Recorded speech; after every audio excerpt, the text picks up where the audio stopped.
नमस्कार दोस्तों, मैं Vijay Tiwari the book society में आपका स्वागत है, जहां हम आज की इस वीडियो के माध्यम से सब्जेक्ट कोड BGDG 172 के कुछ महत्वपूर्ण प्रश्नों की चर्चा आपके साथ करने जा रहे हैं।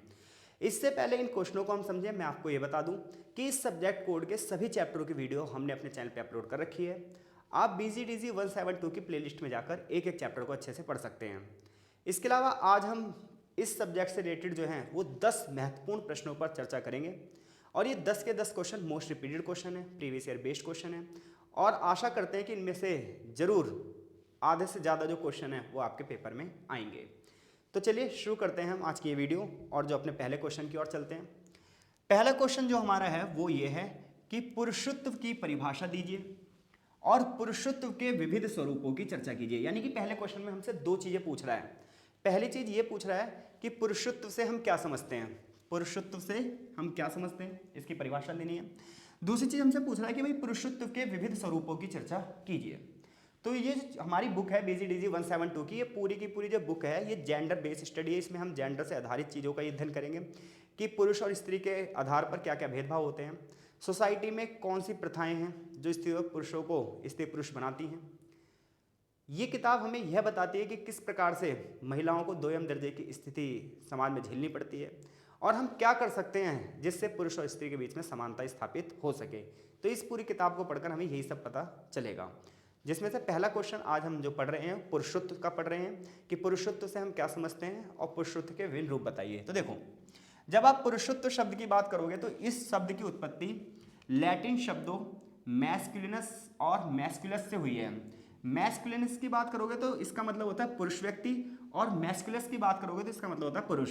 यानी कि अगर आप पुरुषत्व शब्द की उत्पत्ति की बात करोगे, आखिर पुरुषत्व शब्द का रूट क्या है, तो पुरुषत्व शब्द की उत्पत्ति जो है वो लैटिन शब्दों से हुई है। और जो ये शब्द है, एक शब्द है मैस्कुलिनस और दूसरा शब्द है मैस्कुलस।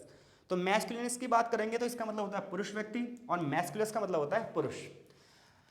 पुरुषत्व की बात करें तो एक सामाजिक धारणा है, सामाजिक और सांस्कृतिक धारणा है जो ये कहती है कि किसी समाज में पुरुषों से हम कैसे व्यवहार की अपेक्षा कर रहे हैं, पुरुषों के अंदर कैसे गुण होने चाहिए, पुरुषों का व्यक्तित्व कैसा होना चाहिए। यानी कि जब आप पुरुषत्व की बात करते हो तो पुरुष के बारे में समाज की सोच क्या है, पुरुषों से समाज क्या अपेक्षा रखता है, कैसे गुण पुरुषों के अंदर होने चाहिए, इन सब चीज़ों को हम पुरुषत्व के अंतर्गत रखते हैं।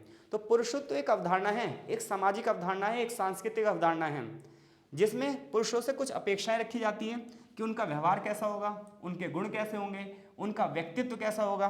ठीक है, इसमें शारीरिक विशेषताएं भी शामिल होती हैं, मानसिक विशेषताएं भी शामिल होती हैं, सामाजिक और सांस्कृतिक विशेषताएं भी शामिल होती हैं। और इसमें हम ये देखते हैं कि हर जो भी सोसाइटी है, चाहे किसी भी धर्म की हो, किसी भी जाति हो, किसी भाषा की हो, किसी भी सोसाइटी के द्वारा पुरुष के कौन से व्यवहार को मान्यता प्राप्त की जाती है। तो देखो, कुल मिलाकर बात यह है, जब आप पुरुषत्व की बात करोगे तो सबसे पहले आप ये बताओगे भाई पुरुषत्व शब्द की उत्पत्ति कहाँ से हुई। तो आप बताओगे भाई पुरुषत्व शब्द की उत्पत्ति लैटिन शब्दों मैस्कुलिनस और मैस्कुलस से हुई है। ठीक है, जिसका मतलब होता है पुरुष व्यक्ति। फिर आप बताओगे पुरुषत्व एक अवधारणा है जिसमें हम ये देखते हैं कि पुरुषों से किस प्रकार के व्यवहार की अपेक्षा की जाती है। जैसे कि मैं आपको बताऊं, पुरुषों से ये माना जाता है कि वो सख्त होने चाहिए, पुरुषों को रोना नहीं चाहिए, क्योंकि ये जो गुण हैं वो स्त्रियों के माने गए हैं। ऐसा आपकी किताब कह रही है, मैं नहीं कह रहा हूं, क्योंकि वैसे तो जेंडर इक्वेलिटी है, स्त्री पुरुष सब समान है। लेकिन अगर हम किताब के हिसाब से लें तो किताब ये बता रही है कि समाज में, और ये बात बिल्कुल सही भी है, समाज में पुरुषों के कुछ गुण निर्धारित किए गए हैं और ये माना जाता है कि ये गुण पुरुषों के अंदर होने चाहिए। पुरुष साहसी होना चाहिए, कठोर होना चाहिए, शब्दों में कोमलता नहीं होनी चाहिए। ये चीजें अगर हैं तो पुरुषत्व की अवधारणा है। पुरुष एक अलग चीज है और पुरुषत्व एक अलग चीज है।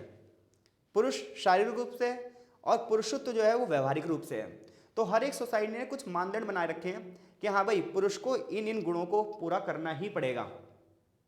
तो पुरुषत्व एक अवधारणा है। कैसी अवधारणा है? सामाजिक और सांस्कृतिक अवधारणा है, जिसमें पुरुषों के कुछ व्यवहार हैं जिनसे जो कि समाज अपेक्षा रखता है कि पुरुष इन व्यवहारों पर खरे उतरेंगे।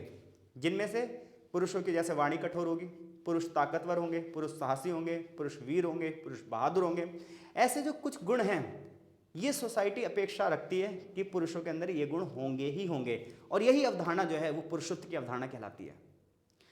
अब देखो आगे, पुरुषत्व के विभिन्न रूप। क्वेश्चन दो पूछे थे, एक तो ये पूछा था पुरुषत्व से आप क्या समझते हो, दूसरी बात ये पूछी है पुरुषत्व के विविध स्वरूप। तो पुरुषत्व का पहला जो स्वरूप है वो है वर्चस्व मूलक पुरुषत्व। अब देखो, वर्चस्व का मतलब होता है दबदबा। वर्चस्व का मतलब होता है जिसका समाज में क्या हो, प्रभाव हो, दबदबा हो, चलती हो।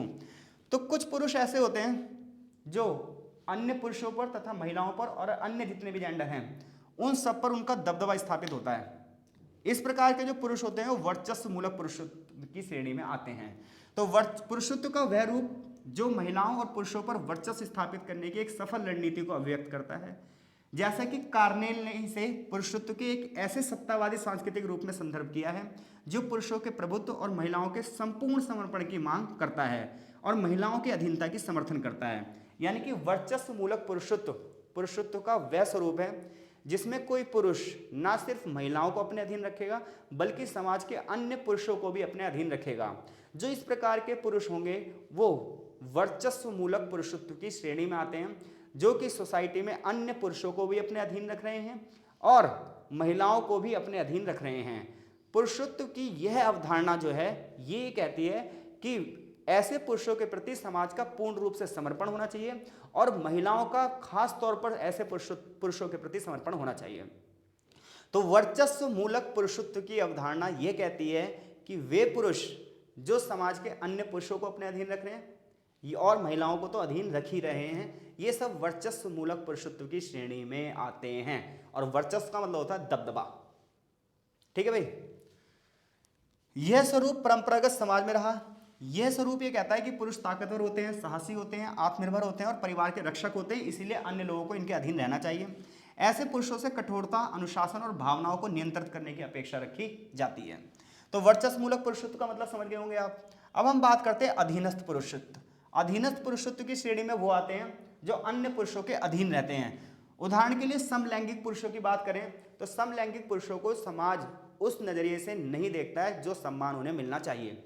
ऐसे में जितने भी समलैंगिक पुरुष हैं वो सारे अधीनस्थ पुरुषत्व की श्रेणी में आते हैं। इन्हें सामाजिक और सांस्कृतिक पिछड़ेपन का और बहिष्कार का भी सामना करना पड़ता है। तो एक तो हो गया वर्चस्व मूलक पुरुषत्व। इसमें क्या होगा, पुरुष अन्य पुरुषों को अधीन रखेगा, महिलाएं भी उसके अधीन होगी, उसका समाज में दबदबा होगा। ऐसे पुरुषों को ताकतवर, साहसी, आत्मनिर्भर माना जाता है और ये माना जाता है कि अपनी भावनाओं पर अच्छे से कंट्रोल कर सकते हैं।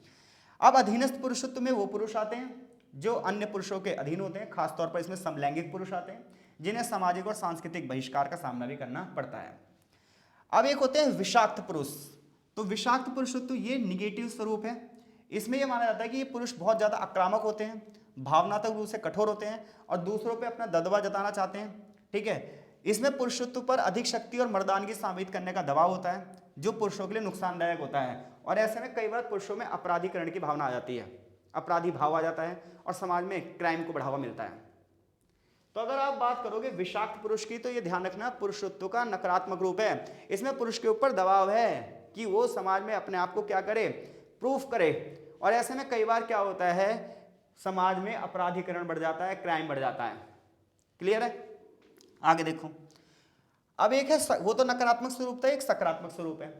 सकारात्मक स्वरूप पुरुषत्व का ये कहता है कि पुरुष सहयोगी होता है, समानता को बढ़ावा देता है, अपनी शक्ति का जो प्रयोग है वो समाज में बैलेंस लाने के लिए करता है। देखो भाई, शक्ति का आप दो तरीके से प्रयोग कर सकते हो, एक निगेटिव वे में, एक पॉजिटिव वे में।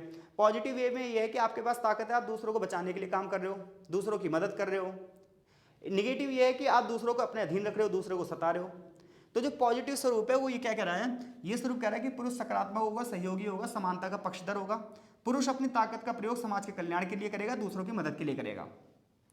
एक होता है सहभागिता मूलक पुरुषत्व। तो सहभागिता मूलक पुरुषत्व में सभी लोग सहभागी होते हैं, ठीक है, और यहाँ पर सभी लोग बराबरी से अपना जीवन जीते हैं। निष्कर्ष ये निकलता है पुरुषत्व कोई स्थिर अवधारणा नहीं है, ये समाज के हिसाब से बदल सकती है, समय के हिसाब से बदल सकती है और संस्कृति के हिसाब से ही बदलती रहती है। क्योंकि कुछ समाज ऐसे होते हैं जो महिलाओं को बढ़ावा देते हैं, तो उस समाज में पुरुषत्व की अवधारणा बदल जाएगी, ध्यान रखना। तो समय, परिस्थिति, समाज और देश यानी कि स्थान, इसके आधार पर पुरुषत्व की अवधारणा बदलती रहती है, ये कोई फिक्स चीज नहीं है, ध्यान रखना भाई। ठीक है, तो पुरुषत्व की अगर अवधारणा की बात करेंगे हम तो पुरुषत्व की अवधारणा कोई स्थिर अवधारणा नहीं है, निष्कर्ष निकला है आपको। ठीक है, आप बोलोगे समाज, समय और संस्कृति के हिसाब से बदलती रहती है। आज जो मॉडर्न कम्युनिटी है, मॉडर्न सोसाइटी है, यहाँ पर समानता को बढ़ावा देने की बात की जा रही है, स्त्री और पुरुष को बराबरी का हक देने की बात की जा रही है। तो मैं आशा करता हूँ अगर ये क्वेश्चन आया भाई कि पुरुषत्व से आप क्या समझते हैं और पुरुषत्व के विविध स्वरूप बताइए, तो सबसे पहले आप पुरुषत्व के बारे में बताओगे। पुरुषत्व एक सामाजिक सांस्कृतिक अवधारणा है जो ये चाहती है कि पुरुषों के अंदर पुरुष किस प्रकार का समाज में व्यवहार करें, ये समाज उनसे अपेक्षा रखता है। पुरुषत्व के विविध रूप हैं, एक वर्चस्वमूलक पुरुषत्व है, एक अधीनस्थ पुरुषत्व है, एक विषाक्त पुरुषत्व है, एक सकारात्मक है और एक सहभागिता मूलक है। तो मैं आशा करता हूं यहां से अगर कोई ये वाला अगर क्वेश्चन आया पुरुषत्व से संबंधित तो डेफिनेटली आप इस क्वेश्चन का आंसर कर ही दोगे। अब चलते हैं हम क्वेश्चन नंबर 2 की ओर। बहुत बढ़िया क्वेश्चन है ये, कई बार ये भी क्वेश्चन आया अगर आप प्रीवियस ईयर देखोगे तो। क्वेश्चन है श्रम बल सहभागिता में जेंडर अंतराल की धारणा का मूल्यांकन कीजिए, अपने तर्कों की पुष्टि कोई दो उदाहरण देते हुए कीजिए। तो सबसे पहले हम क्वेश्चन समझते हैं, क्वेश्चन क्या कह रहा है। देखो भाई क्वेश्चन ये कह रहा है कुल मिलाकर जो रोजगार है, रोजगार में महिला और पुरुष के बीच का क्या गैप है, पुरुषों की संख्या ज़्यादा है तो क्यों है और महिलाओं की संख्या कम है तो क्यों है। तो सिंपल लैंग्वेज में अगर हम क्वेश्चन की बात करें तो क्वेश्चन ये कह रहा है कि रोजगार की दशा में यानी कि काम में महिलाओं और पुरुषों के बीच में गैप है तो क्यों है और उसके दो एग्जाम्पल दो। इसी चीज़ को इसने अपनी टेक्निकल भाषा में ऐसे लिखा है श्रम बल। श्रम बल मतलब कार्य, सहभागिता में यानी कि पार्टिसिपेशन में, जेंडर अंतराल की भूमिका बताओ यानी कि जेंडर अंतराल मतलब पुरुष और महिलाओं के बीच में गैप क्यों है भाई, और दो उदाहरण में बताओ। तो देखो श्रम बल सहभागिता में जेंडर अंतराल का क्या अर्थ है कि लड़कियों और लड़कियों के श्रम कार्यों में भागीदारी की दर क्या है, उसका नेचर क्या है यानी कि किस प्रकार के काम लड़कियां करती हैं, किस प्रकार के काम लड़के करते हैं, और क्षेत्रीय वितरण किस क्षेत्रों में लड़कियां ज़्यादा काम कर रही हैं, किन क्षेत्रों में लड़के ज़्यादा काम कर रहे हैं। इन सब में जब हम अंतर को पढ़ते हैं तो इसे ही हम बोलते हैं क्या, श्रम बल में जेंडर अंतराल। क्या पढ़ते हैं इसे, श्रम बल में जेंडर अंतराल। तो श्रम बल सहभागिता में जेंडर अंतराल का अर्थ यह है कि लड़कों और लड़कियों की प्रकृति के आधार पर, क्षेत्र के आधार पर जो कार्य हैं वो किस प्रकार से बटे हुए हैं, कहाँ महिलाओं की संख्या ज़्यादा है, कहाँ पुरुषों की संख्या ज़्यादा है, कहाँ पुरुषों की संख्या ज़्यादा है, कहाँ महिलाओं की संख्या कम है। ये जब हम अध्ययन करते हैं तो इस श्रम बल सहभागिता में जेंडर अंतराल की धारणा कहलाती है। अब जेंडर अंतराल है क्यों, जैसे कि मैं बता रहा हूँ आपको, जैसे सेवा सेक्टर में आप देखोगे, जैसे नर्सिंग सेक्टर में महिलाओं की संख्या ज़्यादा मिलेगी आपको, लेकिन अगर हम बात करें रक्षा सेक्टर में तो यहाँ पर पुरुषों की संख्या ज़्यादा मिलेगी आपको। तो जेंडर अंतराल है कि नहीं है, यानी कि अगर आप आर्मी में देखो, नेवी में देखो, एयरफोर्स में देखो, यानी कि पुलिस में देख लो, सीआरपीएफ में देख लो, बीएसएफ में देख लो, यानी कि सुरक्षा से संबंधित जितनी भी पोस्टें हैं उन सब में पुरुषों की संख्या ज़्यादा होगी, महिलाओं की संख्या कम होगी। जबकि जो सेवा सेक्टर है, हालांकि सेवा सेक्टर बहुत बड़ा होता है, टर्शरी सेक्टर, लेकिन मैं सेवा क्षेत्र में सिर्फ यहाँ पर बात कर रहा हूँ जैसे नर्सिंग की। तो नर्सिंग में देखोगे आप महिलाओं की संख्या ज़्यादा है, टीचर में देखोगे आप महिलाओं की संख्या ज़्यादा है, क्योंकि समाज ना अपनी कुछ रूढ़िवादी छवि से बाहर ही नहीं निकल पा रहा। उसने स्त्री और पुरुषों के जो काम है वो बांट दिए हैं, जिसकी वजह से ना काम में जेंडर अंतराल आ रहा है। तो जेंडर अंतराल के और भी बहुत सारे कारण हैं। जेंडर अंतराल का पहला कारण है सामाजिक और सांस्कृतिक अपेक्षाएं। परंपरागत रूप से ये माना गया है कि लड़के ही परिवार को चलाएंगे और लड़कियां घरेलू कार्य में लगेंगी। अब लड़कियां जब घरेलू कार्य में लगेंगी और लड़के बाहर जाएंगे तो श्रम बल में सहभागिता किसकी ज़्यादा होगी, पुरुषों की। हालांकि महिलाएं घर पे काम कर रही हैं लेकिन उस काम की उन्हें सैलरी नहीं मिल रही है, सो डेट्स वाई, इसीलिए ना वो क्या है, बेरोजगारी की श्रेणी में आ रही है। तो जेंडर अंतराल की अगर बात करोगे आप तो इसका सबसे बड़ा कारण क्या है, इसका सबसे बड़ा कारण है हमारी परंपरागत समाज। हमारा जो परंपरागत समाज है, हमारी जो रूढ़िवादी छवि है वो ये कह रही है महिला सिर्फ घरेलू कार्य करेगी और जो पुरुष है वो बाहरी कार्य करेगा। और जब पुरुष बाहरी कार्य करेगा तो जेंडर अंतराल तो आएगा ही आएगा, पुरुष की सहभागिता ज्यादा होगी और महिलाओं की सहभागिता कम होगी। दूसरी बात, शिक्षा और अवसर। लड़कियों की शिक्षा पर कम ध्यान दिया जाता है जब जिससे वो जल्दी बाल श्रम में लग जाती हैं। वहीं लड़कों को व्यावसायिक कौशल सिखाने के लिए श्रम बल सिखाया जाता है। ऐसे में नौकरी के अवसर किसको मिलेंगे, पुरुषों को मिलेंगे। भाई सिंपल सी बात है, अगर आप एजुकेशन ही नहीं दोगे तो फिर वो चीज़ें आगे कैसे बढ़ेंगी, तो जेंडर गैप तो होगा ही होगा। तो महिलाओं को जो है शिक्षा उतनी नहीं प्रोवाइड की जा रही है अभी भी समाज में। हालांकि शहरों में ऐसा है लेकिन अभी भी ग्रामीण समाजों में आप देखोगे तो महिला से ज़्यादा पुरुषों को सिखाया जाता है, पुरुषों को पढ़ने के अवसर मिलते हैं। ऐसे में जब महिला को पढ़ने के अवसर ही नहीं मिलेंगे तो अगर बड़ी लड़की है तो अपने छोटे भाई बहनों की देखभाल में लग जाती है, फिर उसके बाद उसकी शादी कर दी जाती है, तो ऐसे में बेचारी नौकरी कहाँ कर पाएगी। तो जेंडर अंतराल का पहला कारण तो ये था कि भाई समाज की भूमिका। दूसरा कारण ये है कि शिक्षा के अवसर महिलाओं को कम मिले हैं और पुरुषों को ज़्यादा मिले हैं। अब पुरुषों के पास अवसर ज़्यादा हैं तो उनके पास अपॉर्चुनिटीज़ भी ज़्यादा हैं, इसलिए वो रोजगार में अपनी महत्वपूर्ण भूमिका निभा भी रहे हैं। तीसरी बात है श्रम का स्वरूप। लड़कियों को अक्सर घरेलू क्षेत्रों में रखा जाता है, अवैतनिक और निम्न आय वाले कार्यों में रखा जाता है, जबकि लड़कों को बाहरी बाजार में भेजा जाता है। आज भी बहुत सारे परिवार ऐसे हैं जो महिलाओं को बाहर भेजना नहीं चाहते हैं। इसके अलावा सबसे बड़ी बात क्या है, हमारे कॉर्पोरेट सेक्टर की बात है। ये पता क्या करता है, महिलाओं को सैलरी कम दे देता है और पुरुषों को सैलरी ज़्यादा मिलती है। प्राइवेट सेक्टर में आप देख लो महिलाओं को बहुत कम सैलरी दी जाती है जबकि पुरुषों को सैलरी ज़्यादा दी जाती है। तो जेंडर अंतराल का ना जो जेंडर गैप है उसका कारण ये भी है। श्रम बल में अगर हम जेंडर अंतराल की बात करेंगे, पुरुषों की सहभागिता ज़्यादा है, महिलाओं की सहभागिता कम है, तो उसके बहुत सारे कारण। इसके अलावा हमारा जो समाज है वो पुरुष प्रधान समाज है, ठीक है, पुरुषों को ज़्यादा बढ़ावा दिया जाता है, महिलाओं को कम बढ़ावा दिया जाता है। इसके अलावा जो महिलाएं कार्यस्थल पर जा रही हैं वहां पर उन्हें हिंसा का सामना करना पड़ रहा है। तो ये कुछ समस्याएं ऐसी हैं जिसकी वजह से ना ये गैप बना हुआ है। हालांकि धीरे धीरे करके गैप कम हो रहा है, समाज धीरे धीरे आगे बढ़ रहा है। अब उसने 2 उदाहरण मांगे थे हमसे। पहला उदाहरण यह है कि ग्रामीण भारत में कृषि कार्य की बात करोगे तो ग्रामीण क्षेत्रों में लड़कियां बचपन से ही कृषि से जुड़े कार्य करती हैं। जल यानी कि पानी लेकर आती हैं, घरेलू पशुओं की देखभाल करती हैं। हालांकि इसके लिए उन्हें कोई पैसा नहीं मिलता। जबकि लड़के जो है वो खेतों में काम करते हैं, उन्हें प्रत्यक्ष इनकम मिलती है। ऐसे में जेंडर आधारित जो भूमिकाएं वो मजबूत होती जाती हैं। यानी काम तो महिलाएं भी कर रही हैं कृषि क्षेत्रों में, लेकिन उनके कार्यों की गिनती नहीं की जाती। पानी भर भर के लेके आ रही है, नलकों से, कुओं से पानी भर के लेके आ रही है, तालाबों से पानी भर के लेके आ रही हैं, लेकिन उनके कार्य की कोई गिनती नहीं है। लेकिन पुरुष जाके कहाँ पर है? खेतों में है, वहाँ पर वो काम कर रहा है, ठीक है, फसलों को देख रहा है। तो इसलिए वो जो है कृषक यानी किसान की श्रेणी में आ जा रहा है। तो ये दिक्कत है यहाँ पर। दूसरी बात ये शहरी क्षेत्रों की बात करोगे तो शहरी क्षेत्रों में लड़के निर्माण कार्यों में, होटलों में, छोटे व्यापारों में काम करते दिखते हैं हमें, ठीक है। इसके लिए लड़कियों की बात करें तो घरेलू नौकरानी या बुटीक जैसी नौकरियों में लगी हुई हैं, जहां काम की प्रकृति कम संरचित लेकिन उतनी ही शोषणकारी हो सकती है। तो शहरी क्षेत्रों में बात करोगे और ग्रामीण क्षेत्रों में बात करोगे तो कार्य अलग अलग हैं, ठीक है। पहले बता रहा हूँ मैं, कुछ चीज़ें अपने आप को पर्सनली लेनी है, किताब के साथ चलोगे तो ये चीज़ें हैं अगर हम वाकई में सोसाइटी को देखेंगे तो मैं आशा करता हूँ अगर क्वेश्चन ये आया कि श्रम बल सहभागिता में जेंडर अंतराल क्यों है, आप डेफिनेटली इस क्वेश्चन का आंसर बहुत आसानी से कर देंगे। आगे देखिए, अगला क्वेश्चन है हमारा, भाषा के इस्तेमाल में स्त्री पुरुष होने के फर्क का वर्णन कीजिए, अपने तर्कों की पुष्टि उचित उदाहरण देते हुए कीजिए। तो देखो, भाषा के इस्तेमाल में यानी कि स्त्री की भाषा और पुरुषों की भाषा के बीच में क्या अंतर है। बहुत बढ़िया क्वेश्चन है भाई, ठीक है, और बहुत अच्छे नंबर मिल जाते हैं आपको इस वाले पेपर में। अगर आप अच्छे से हेडिंग बनाकर और तरीके से एग्जाम्पल लिख कर आ रहे हो तो आप इसमें बहुत अच्छे नंबर खींच सकते हो। तो देखो, भाषा के इस्तेमाल में स्त्री और पुरुष होने का जो फर्क है वो क्या है। तो देखो भाई, माना जाता है कि सबसे पहले हम भाषा की भावनात्मकता की बात करते हैं। तो स्त्रियों की भाषा ये माना जाता है बहुत विनम्र होती है, बहुत इमोशनल होती है। वो जो भी बात करेंगी वो सम्मानपूर्वक बात करेंगी, सहमति बरतेंगी और नरमी से बात करेंगी। जबकि पुरुषों के बारे में ये माना जाता है कि उनकी जो भाषा है वो आत्मविश्वास वाली होती है, अधिकार जताने वाली होती है। फॉर एग्जाम्पल अगर हम बात करें स्त्रियों के कुछ वाक्य, जैसे उन्हें कोई सामान मांगना है तो क्या कहेंगे, क्या आप मुझे ये दे सकते हैं, जबकि पुरुष क्या कहेगा, मुझे ये चाहिए ही चाहिए। तो पुरुष की जो भाषा होती है वो अधिकार वाली होती है, उसे लगता है कि ये चीज़ हमारी है ही है। जबकि स्त्रियां जो भाषा का इस्तेमाल करती है वो विनम्रता पूर्वक करती हैं।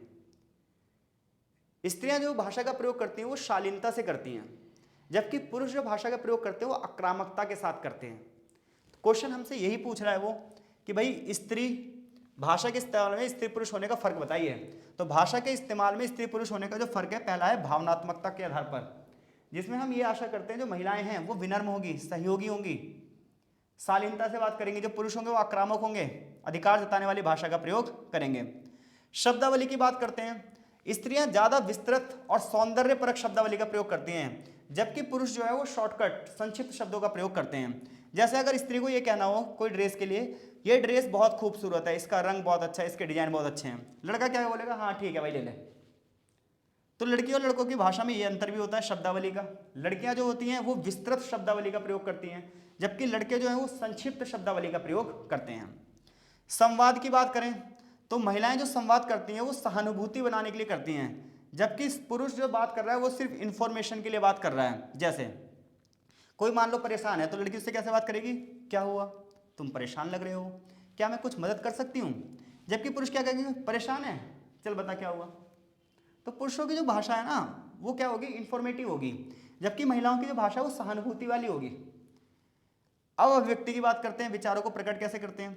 स्त्रियों की बातचीत में ज़्यादा प्रश्न होते हैं और सहमति वाले शब्द भी होते हैं, कनेक्टर्स का प्रयोग करती हैं। जबकि पुरुष की भाषा ऐसी होती है आदेशात्मक, जैसे ऑर्डर दे रहा हूँ। तो स्त्री पुरुष में भाई भाषा का भी जो प्रयोग है वो अलग तरीके से किया जाता है। जैसे कार्यस्थल पर किसी वर्किंग प्लेस पर बातचीत हो रही हो मान लो, तो स्त्रियां जो भी बात करेंगी वो अपने सहकर्मियों से जुड़ने और सहयोग के उद्देश्य से बात करेंगी, जबकि पुरुष ऐसे बात करेगा जैसे वो अपनी लीडरशिप दिखा रहा हो, ऑर्डर दे रहा हो, निर्देश दे रहा हो। उदाहरण के लिए एक महिला कर्मचारी कहेगी, क्या आप इस प्रोजेक्ट में मेरी मदद कर पाएंगे, जबकि पुरुष पता क्या कहेगा, भाई इसे संभाल लियो। यानी कि पुरुष ऑर्डर देने की बात कर रहा है, जबकि वो क्या कर रही है, निवेदन कर रही है। सामाजिक संवाद, परिवार और समाज में भी क्या होता है, महिलाएं ज्यादा व्यक्तिगत होती हैं और भावनात्मक विषयों पर बात करती हैं, जबकि पुरुष खेल पर बात करेगा, राजनीति पर बात करेगा, व्यवसायिक मुद्दों पर बात करेगा। तो निष्कर्ष ये निकलता है भाई, स्त्री और पुरुष के भाषा के उपयोग में अंतर समाज द्वारा निर्मित हुए हैं, उनकी भूमिकाओं से है।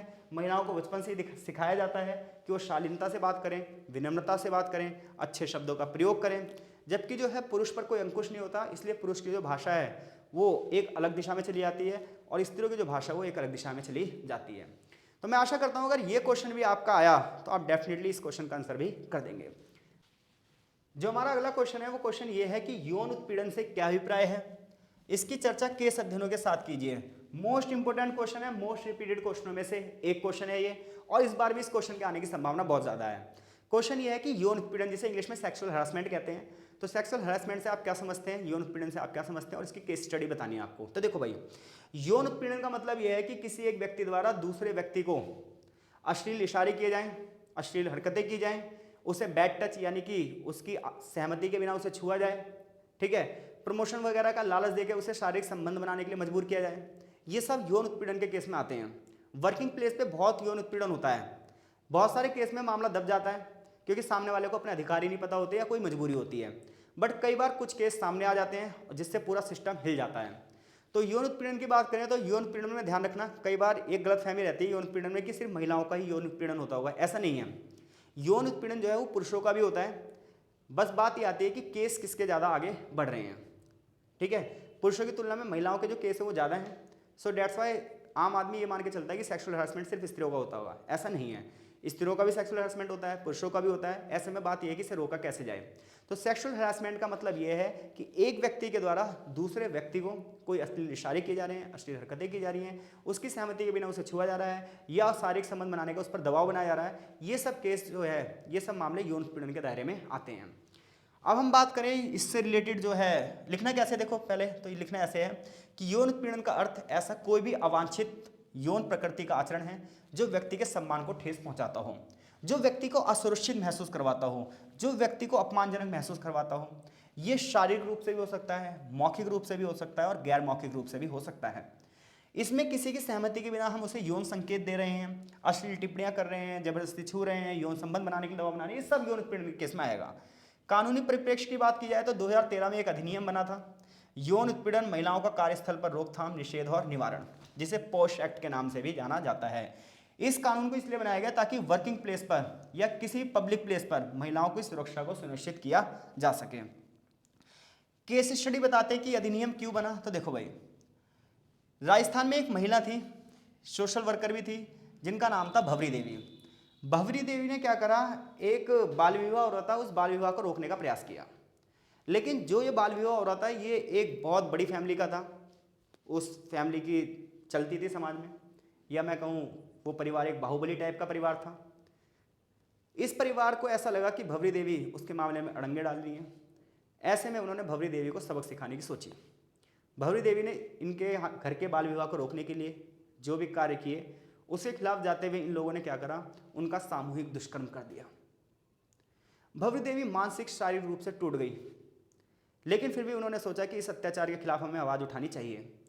भवरी देवी ने पुलिस का सहारा लिया, कोर्ट का सहारा लिया। हालांकि शुरुआत में उनके हाथ असफलता लगी, लेकिन फिर बहुत सारी एनजीओ, बहुत सारे सामाजिक कार्यकर्ता उनके साथ जुड़ गए और मामला न्यायपालिका तक पहुंचा। न्यायपालिका ने पूरे केस की स्टडी करी और फिर एक ऐतिहासिक फैसला सुनाया, और इस फैसले में ये कहा कि बहुत सारी महिलाओं को इस प्रकार के दुष्कर्म का सामना करना पड़ता है। ऐसे में कोर्ट ने जो निर्देश जारी करे, ये विशाखा दिशा निर्देश के नाम से जाने जाते हैं। इनमें कार्यस्थल पर यौन उत्पीड़न को रोकने के लिए नीतियां बनाने की सिफारिश की गई हैं और पॉश एक्ट का आधार भी यहीं से तैयार हुआ है। इस केस को हम विशाखा बनाम राजस्थान राज्य 1997 के नाम से जानते हैं। दूसरी केस स्टडी है हैशटैग मीटू मूवमेंट। ये 2018 के दौरान मूवमेंट जो था, आंदोलन जो था, ये हैशटैग मीटू, ये 2018 के दौरान बहुत ज़्यादा फेमस हुआ था।